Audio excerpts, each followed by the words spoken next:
Former President Trump's donor retreat in Florida is not just a fundraising event, it's doubling as an audition for several contenders to be his vice presidential nominee on the Republican ticket. Reporter Libby Dean is live in Palm Beach, Florida this morning. Good morning, Libby. So what are we learning? Yeah, you know, this has been a busy few days out here in Palm Beach, but the big event was last night when former President Trump delivered remarks to those GOP attendees. They traveled from the Four Seasons just a couple miles down the road, and we saw their shuttle buses actually arrive here behind me at Mar-a-Lago.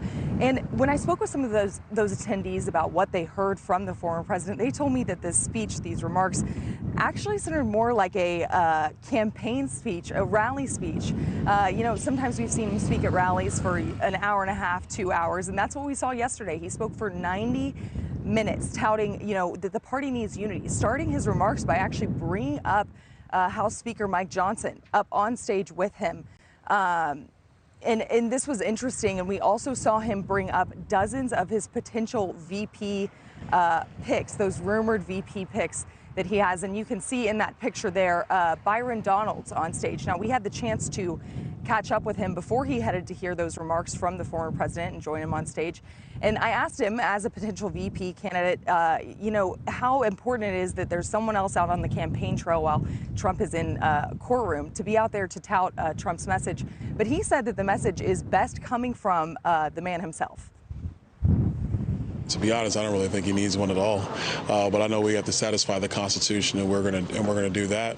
So I probably would just say, you know, somebody who can really, you know, one, help on the campaign trail, and then also two, you know, help make sure we get the agenda through.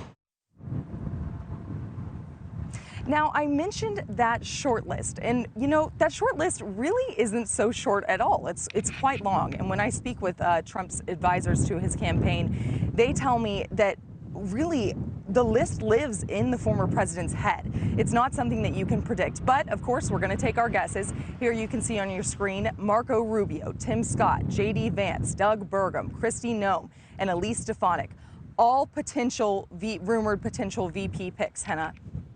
Yeah, that list is interesting. Also, House Speaker Mike Johnson being called on stage is an interesting tidbit. Thank you for sharing that with us, Libby.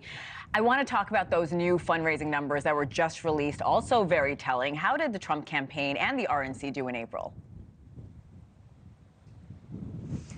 You know, these were big numbers out of April. A top Trump campaign advisor tells me that they raised $76 million this past month. And that is despite their candidates spending the majority of the month in a courtroom. Now, this is something that these big numbers aren't as shocking, but it really is that courtroom aspect that makes this so interesting. And this was announced during a closed-door meeting during that retreat.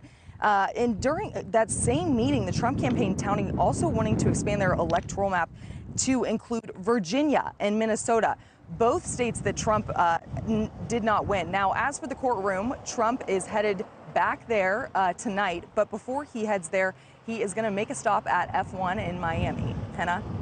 Libby Dean live in Palm Beach, Florida. A very scenic view behind you, Libby. Thanks for joining us. Thanks for watching. Go to joinnn.com to find NewsNation on your television provider. And don't forget to click the red subscribe button below to get more of NewsNation's fact-driven, unbiased coverage.